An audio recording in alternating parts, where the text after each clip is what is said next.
Continuing our coverage of President Obama's visit to North Carolina this week, he stopped by an Apex small business first, emphasizing his small business tax cut proposals.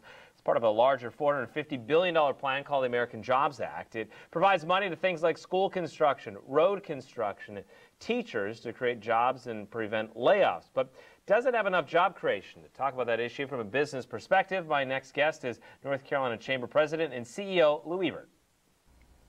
All right, Lou, first of all, thank you so much for joining us. I guess first, just talk about what the Chamber is itself and what its mission is. Sure.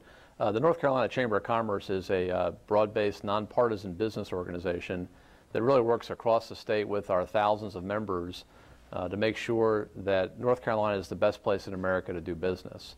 We're an advocacy organization, so we lobby the legislature day in and day out on key business issues. We also work politically to make sure that we're electing and re-electing the most business-minded legislators we can possibly elect that can come to Raleigh and do the people's business and really talk about the kind of things we were talking about today with the President's visit. How do we focus on job creation, capital formation, and how do we help ensure this is the best state in America to do business? Well, let's get your thoughts on the President being here and how important that is or isn't, and I guess his speech itself as well. Sure. I think when the President comes to a state like North Carolina, there's a lot of positives. I think he puts our state in a national and international limelight, which is always a real plus. Folks around the world will hear about North Carolina tonight, which is a positive for our state, but I think it also highlights that we're facing some real challenges around job creation. Our unemployment rate is higher than the national average. We rank 41st in job creation for the last decade. So I think we're facing some struggles around how do we create jobs and get this economy going. Some economists estimate we need to create 1 million new jobs this decade. So I think certainly hearing about proposals today that they're working on in Washington on a bipartisan basis certainly offer a lot of potential. We did hear from David Parker. He even said as Democratic chair that none of these ideas seem to be new. So is that concerning from a business perspective, or is it just time to put those ideas into action? I think it's probably time to put some of these ideas into action. He's right. I think a lot of these are not new ideas. In fact, some of the tax credits and tax changes are extensions of things that have already been done. I think it shows, though, the systemic challenge around job creation in North Carolina and in this country at this time. But I do think they're talking about some things in this speech and in Washington that can have a big impact. I think you have business leaders, you have Republicans and Democrats that are awful excited about signing free trade agreements with countries like South Korea, Panama, and Colombia.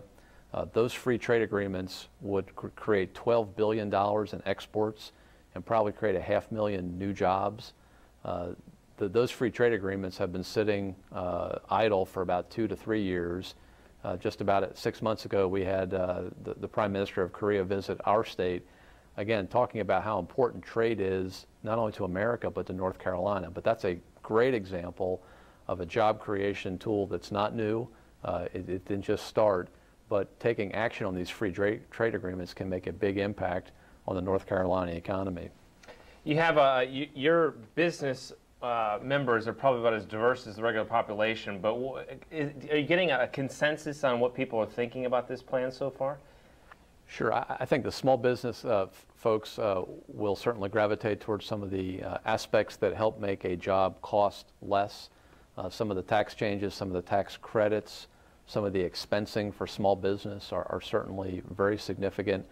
But again, I think before you can talk about creating jobs and how much a job costs, you have to move to the other side of the spectrum, which is where I think a lot of business people spend time thinking, which is how can Washington create more certainty and predictability and bring more certainty and predictability to this economy, because only when there's more predictability will companies feel comfortable about hiring. So part of this plan makes the cost of hiring less of an obstacle. But on the other side, I think there's big things that our members say we could be doing that would create less friction, particularly at the federal government level, around job and job creation. And many of those issues tend to gravitate toward many of the things that the EPA is talking about right now around ozone, clean air, boiler max standards, utility max standards. These issues have a devastating impact if implemented at this time on the North Carolina economy by potentially costing us jobs and at the very least making energy cost more. So again, there's a great example of less regulation from EPA at this time could have a big positive impact on creating some of that certainty that companies are looking for. And you know, when companies are looking at where to locate and where to expand, the cost of energy is a very important part of North Carolina's value proposition. So we'd rather see the EPA focus on other issues and stay out of the business of making energy cost more in North Carolina. I've talked to numerous economists over the past several weeks, if not months, and they still say the biggest concern about getting out of this economy is consumer confidence and just getting them to spend more money. How does the business community, what do they think about that, and how do they help out, I guess? How do they get people into their stores and people to buy more of their products? Sure, it's definitely a chicken or the egg challenge, and 70% of our economy is consumer spending. But so much of that consumer confidence, I think, ultimately is tied to business confidence. And I think some see in America this sort of crisis of optimism, if you will, among entrepreneurs and small business owners. And that's a real concern because they tend to be the most optimistic of everybody. So when they're feeling concerned, I think that their level of optimism needs to, I think, move at a high level before consumer confidence can come along. So I think some of the things we're talking about here today have a lot to do with boosting entrepreneurial confidence, so we have less of a crisis of optimism and more a sense of what we're able to do in this economy as we start making some changes. Some say this plan is a short-term fix. Do you agree with that, and what do you think is the long-term fix? I think on the long-term fix side, these free trade agreements, I mean, that's a big deal. It's ongoing. That makes a big impact right away and over time. Investing in infrastructure. This state alone has $65 billion of infrastructure challenges that are on the books and identified. This plan talks about spending $140 billion on infrastructure, so you could see almost half of that, if you spend it here, could make a big impact. That's obviously not going to happen, but spending $140 billion on infrastructure creates almost 2 million new jobs. And I think, you know, further changes around repatriating offshore profits. This whole notion of companies sitting on the kind of cash they're sitting on right now is unprecedented at any time in our history. $2.5 trillion domestically and another $2 trillion abroad. Companies aren't designed to be banks. They'd rather be investing and creating opportunity with that kind of capital. But when you have almost $4.5 trillion sitting on the sidelines, business is sending a strong signal about how they feel about confidence in this economy. So I think plans like the one discussed here today do a whole lot to move that needle forward, but there's more that could be done. There's significant opportunity to invest in more energy to make this country energy dependent. This plan talks nothing about that.